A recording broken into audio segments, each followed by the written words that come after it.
आचार्य बरहा मेहर का स्पष्ट संकेत, धन संपत्ति होगी अकूत, चमकेगा भाग्य का तारा। नमस्कार, आप देख रहे हैं नक्षत्र दुनिया। और मित्रों, आज के वीडियो में हम बात करेंगे आचार्य बरहा मेहर के द्वारा दिए हुए कुछ सूत्रों की, जो यदि कुंडली के अंदर उपस्थित हों तो जातक चाहे कितने भी निर्धन परिवार में जन्म ले, अपने भुजबल से अपने जीवन काल में अकूत संपत्ति अर्जित ना केवल करेगा, मान सम्मान और यश अर्जित करेगा, समाज में उसकी एक अलग ही ख्याति होगी। तो इन्हीं सूत्रों की चर्चा आज के वीडियो में हम विस्तार पूर्वक करने वाले हैं।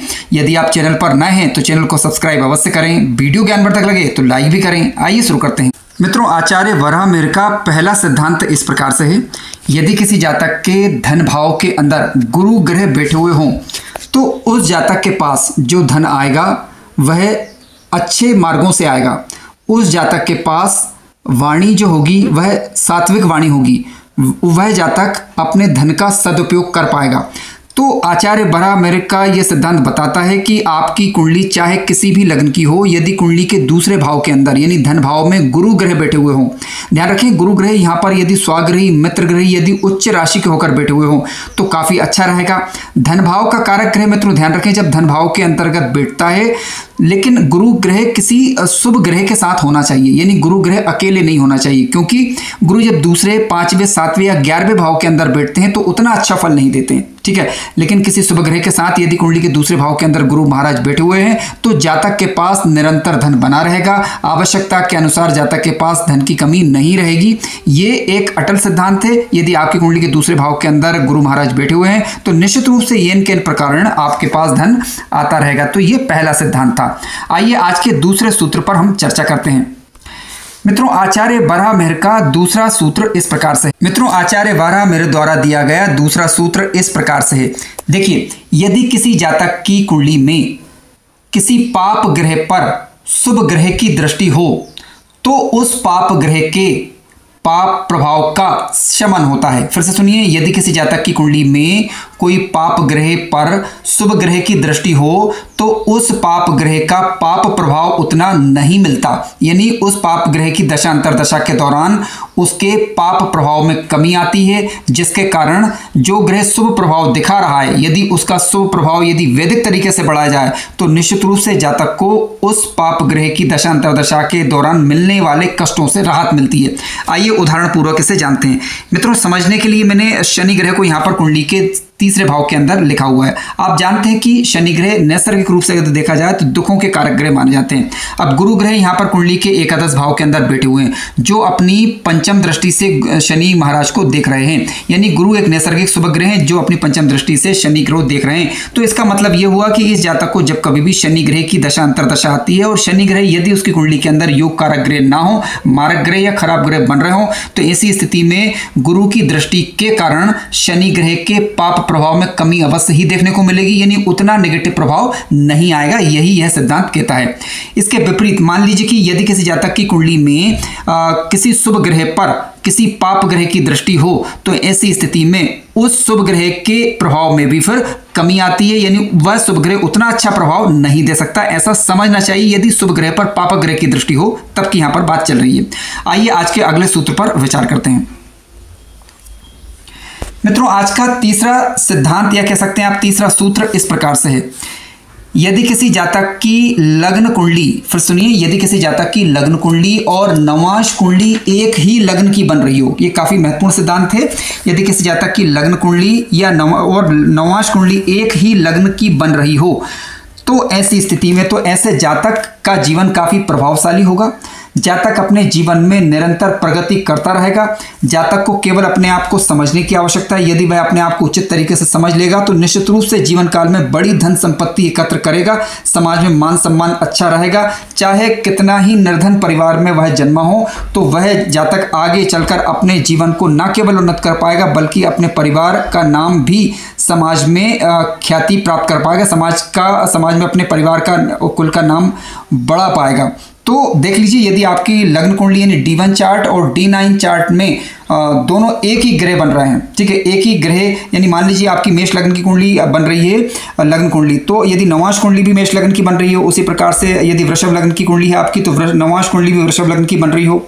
मान लीजिए आपकी सिंह लग्न की लग्न कुंडली हो तो नवांश कुंडली भी आपका सिंह लग्न का बन रहा हो, तो ये काफ़ी बढ़िया और उत्तम स्थिति से शास्त्रकारों ने कहा है और आचार्य बारामेर ने कहा है।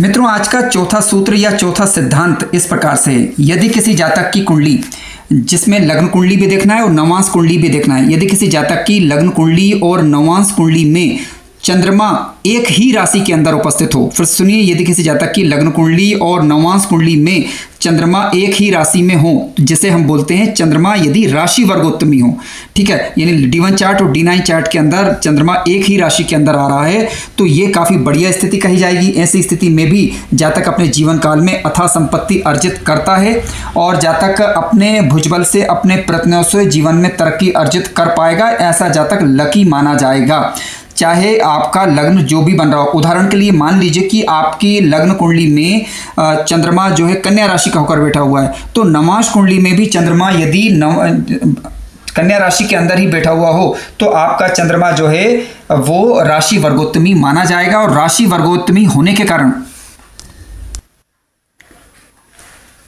मित्रों, चंद्रमा जब राशि वर्गोत्तमी होता है तो इसके कारण मानसिक स्थिरता भी बनी रहती है, संतुलन भी बना रहता है।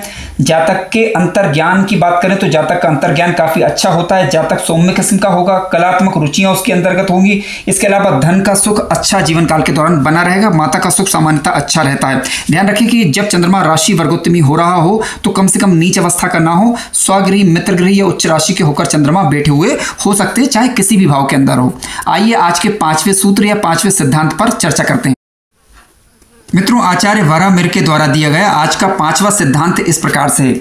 यदि कोई ग्रह अपने ही भाव को देखता है तो उस भाव के प्रभाव में बढ़ोतरी होती है। आइए इसे हम उदाहरण पूर्वक समझते हैं। देखिए, यहाँ पर समझने के लिए मैंने एक वृषभ लग्न की कुंडली ली हुई है। आप जानते हैं कि वृषभ लग्न की कुंडली में शनि ग्रह बनते हैं भाग्येश। अब मान लीजिए शनि ग्रह कुंडली के सप्तम भाव के अंतर्गत बैठे हुए हैं, तो वह अपनी तीसरी दृष्टि से कुंडली के भाग्य भाव को देखेंगे, यानी भाग्येश ग्रह भाग्य भाव को देख रहा है। तो ऐसी स्थिति में क्या होगा कि जातक का भाग्य प्रबल होगा, जातक को भाग्य भाव के अच्छे रिजल्ट मिलेंगे। ये केवल एक उदाहरण था, कोई भी ग्रह आपकी कुंडली के अंदर हो सकता है। जब कोई ग्रह अपने ही भाव को, अपने ही स्थान को देखता है तो उसके प्रभाव को सशक्त करता है, उसका प्रभाव बढ़ता है। इसके कारण जातक के अंदर आत्मनिर्भरता आती है, जातक के जीवन में स्थायित्व आता है और जातक का परिस्थितियों पर नियंत्रण होता है। मित्रों, ध्यान रखें कि जब कोई ग्रह अपने ही भाव को देखता है तो वह भाव पहले से अधिक सक्रिय हो जाता है, जिसके उसको भरकर रिजल्ट मिलने लगते हैं, विशेष रूप से उस ग्रह की दशा अंतरदशा के दौरान। जैसे मान लीजिए कि कोई शुभ ग्रह जैसे बुध, गुरु, चंद्रमा और शुक्र ये अपने ही भाव को देखते हैं तो उस भाव से संबंधित सुखों की वृद्धि करते हैं। लेकिन जब कोई पापक ग्रह जैसे कि शनि की अभी हम बात कर रहे थे, मंगल, राहु, केतु, यदि यह अपने भाव को देखते हैं तो मिश्रित फल देते हैं, ठीक है, साथ साथ कठोरता भी कई बार लाते हैं। मंगल की यदि बात करें तो मंगल यदि जब अपने ही भाव को देखता है तो गृह कलेश या संपत्ति इत्यादि में झगड़े वाली स्थिति भी कई बार ला देता है। तो ये बात थोड़ा सा हमें समझना चाहिए, क्योंकि मंगल अग्नि तत्व ग्रह आप ये जानते हैं, लेकिन क्योंकि वो प्रभाव को बढ़ा रहा है, यानी अपने उस तत्व को बढ़ा रहा है, जिसके कारण उस भाव से संबंधित जो भी शुभ फल होंगे वो जातक को मिलते हैं। लेकिन यदि कोई अशुभ फल हुआ तो ऐसी स्थिति में कुछ मिश्रित फल भी देखने को मिलते हैं। जैसे शनि की यदि हम बात करें तो शनि नैसर्गिक रूप से पापक ग्रह, लेकिन भाग्य की वृद्धि अवश्य करेंगे क्योंकि भाग्य भाव को ये देख रहे हैं। तो मोटा मोटा यदि देखा जाए तो कोई भी ग्रह यदि अपने ही भाव को देख रहा है तो उस भाव से संबंधित फलों में ये वृद्धि करने वाली स्थिति कही जाती है। आइए आज के छठे सिद्धांत यानी छठे सूत्र पर चर्चा करते हैं। मित्रों, आज का छठा सूत्र इस प्रकार से है। यदि किसी जातक की कुंडली में नवम भाव में शुक्र ग्रह उपस्थित हो तो जातक के जीवन को उन्नत करने में, जातक के जीवन को उठाने में, जातक के भाग्य को उठाने में उसके जीवन साथी का विशेष योगदान रहता है।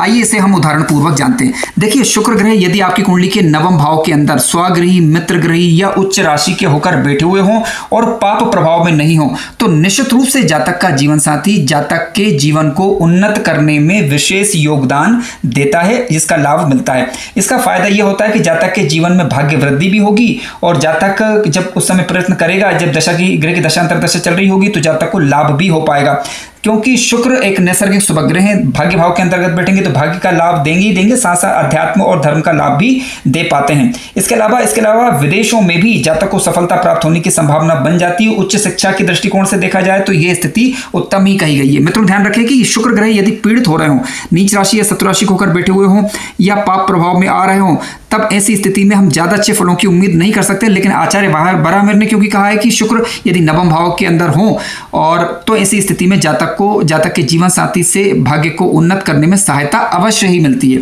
तो आई थिंक उन्होंने कम से कम शुभ स्थिति की ही बात यहां पर की है। अशुभ स्थिति यदि होती है, यानी ग्रह नीच का होता है, नीच यदि भंग नहीं होता है या पाप प्रभाव में आता है, तो यहां पर फलों में थोड़ी सी भिन्नता रह सकती है। आइए चर्चा करते हैं अगले सूत्र की। मित्रों आज का 7वां सूत्र इस प्रकार से, यदि किसी जातक की कुंडली में कोई उच्च राशि के ग्रह बैठे हुए हों या कोई ग्रह, एक ग्रह भी हो सकता है, एक से अधिक ग्रह भी हो सकते हैं, तो जहां पर भी उच्च राशि के ग्रह बैठे हुए हों वहां से केंद्र में यानी चौथे, 7वें या 10वें भाव के अंदर जो उच्च राशि का ग्रह बैठा हुआ वहां से चौथे, 7वें या 10वें भाव के अंदर या केंद्र में यानी केंद्र यानी 1, 4, 7 और 10, इसके अलावा त्रिकोण में यानी पंचम और नवम भाव के अंदर ग्रह बैठे हुए होंगे तो वह ग्रह भी योग कारक ग्रह की भांति फल प्रदायक बन जाते हैं।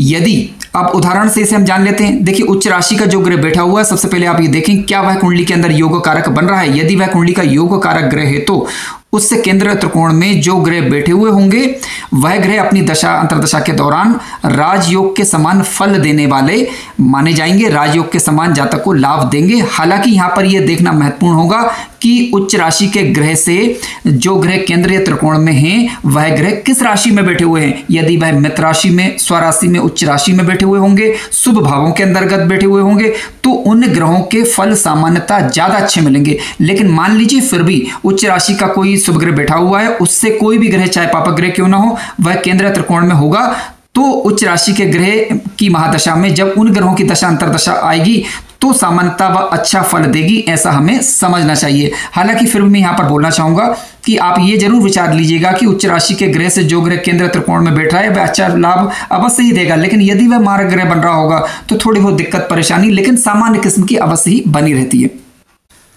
मित्रों आज का 8वां सूत्र इस प्रकार से है, यदि किसी जातक की कुंडली में एकादश भाव के अंदर चंद्रमा बैठे हुए हों, चाहे आपकी कुंडली किसी भी लग्न की हो, यदि एकादश भाव के अंदर यदि चंद्रमा बैठते हैं तो जातक को जीवन काल में निरंतर धन का सहयोग मिलता रहता है, समाज में मान सम्मान और यश मिलता रहता है। हालांकि धन में उतार चढ़ाव होगा पर जातक की आय निश्चित रूप से बनी रहेगी। तो यह शुभ संकेत आचार्य बराहमिर ने किया था।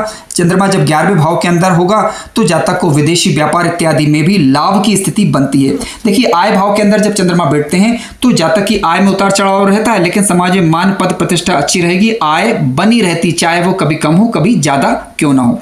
मित्रों आज के इस वीडियो में हमने संक्षिप्त रूप में और केवल कुछ चुनिंदा सूत्रों को लेने का प्रयास किया। आचार्य बराहमिर के द्वारा दिए गए ये सूत्र काफी उपयोगी हैं, जीवन काल में इनका काफी उपयोग भी है और इससे हमें कुंडली को समझने में मदद भी मिलती है।